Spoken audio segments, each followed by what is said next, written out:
best. I was recently watching the second season of Aggretsuko, which dives into the world of marriage and the different viewpoints on the subject. I was surprised to see such diverse views from the young, middle-aged, and older generations, from complete disinterest to almost end expectation. One thing that I found very odd was Retsuko's mother setting up matchmaker dates for her against her will, as well as telling their 25-year-old daughter that she'd better find a man to marry soon before it's too late.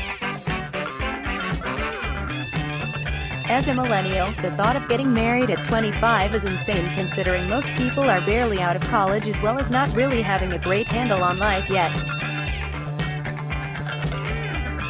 Do Japanese parents pressure their kids to get married young? Do arranged matchmaking or marriages still occur? Are younger people choosing to opt out en masse? Asian families are traditionally a little more, shall we say, parentally motivated than in the West. Traditionally, most Asian countries have parents, mothers especially, pushing their kids in the right direction well into adulthood, hence the tiger mom stereotype. While this, of course, includes studying and career ambitions, it also includes dating and marriage. Parents want their kids to carry on the family, and lobby hard for them to find a good spouse, marry, and have kids as soon as is reasonable. Obviously not all families and parents are like this, but it is the traditional thing to do in that part of the world. Getting married and having kids is considered a family obligation, to a varying extent. This takes different forms in different countries and regions. For some cultures, particularly in less westernized and internationalized areas, this takes the form of outright arranged marriages, which are still common, mandatory in many parts of the world. But in Japan, parents take a far more relaxed approach. They can network with other parents of similarly aged young adults, and perhaps a professional facilitator, known as a nakodo, to set their kid up with a pre-approved potential suitor. They would start by just showing photos and giving stats, and then arrange a formal meeting. After a few dates, the couple may or may not decide to go ahead with marriage. This parentally administered courtship is known as miai, or omiai. Miai are considered very old-fashioned, and don't happen very much anymore. In fact, it's been in decline since the post-war occupation, when the Western idea of marrying for a pre-existing love took root. Until the 1940s, a good 70% of marriages were arranged in this way, but now it's believed to be less than 6%, and most of those take place in rural areas where tradition holds greater sway, and young people have a harder time meeting. They do pop up in anime quite a bit because they make for good child-parent drama. I was first exposed to it watching Matchmaker back in the day. Just as in the West, marriage has been changing a lot in Japan in recent years. People are waiting longer to get married, so older parents may be alarmed that their kids are approaching their sell-by date a little prematurely. But also, many people are deciding that they don't want to date, or to get married. For women, having kids often means having to give up a career they worked hard for. Japan's social support for young parents is not great, and the country's notoriously long work hours make being a working parent very challenging. But many young people of all genders have increasingly started eschewing romance altogether, worsening Japan's declining birth rate and population.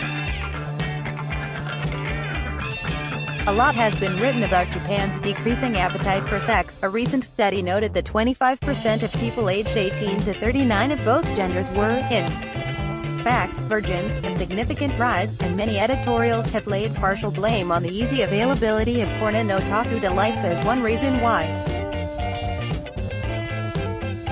Indulging in these products can often take the place of attempting to have real human relationships, and it's a hell of a lot easier to do so.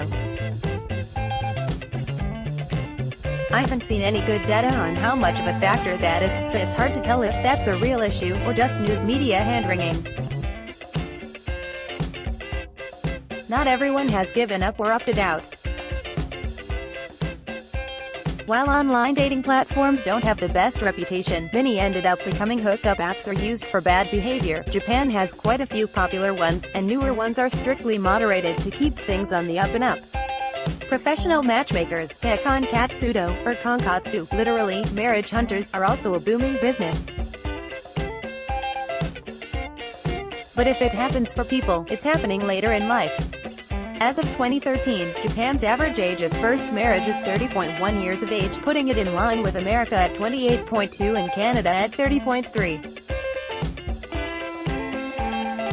Do you have a question for the Answerman? We want your questions.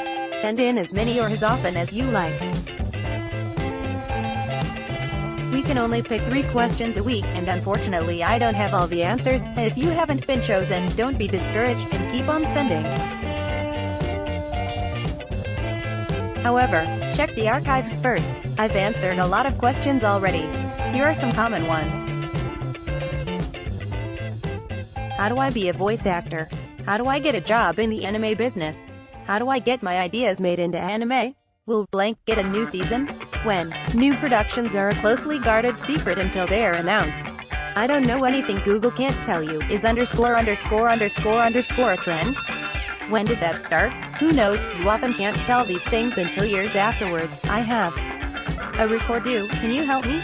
No. How do I get in touch with underscore underscore famous anime person underscore underscore? Not through me. I have a question. Issue with Anne's Encyclopedia. Forums? Something non-Answerman.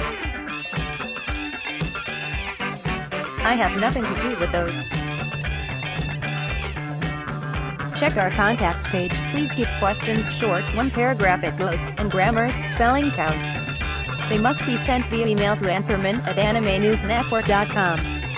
And thanks. Justin Savakis has worked in the anime business for over 20 years.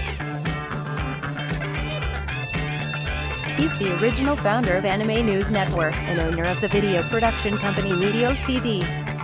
You can follow him on Twitter at @WorldOfCrap. Let's block ads. Why?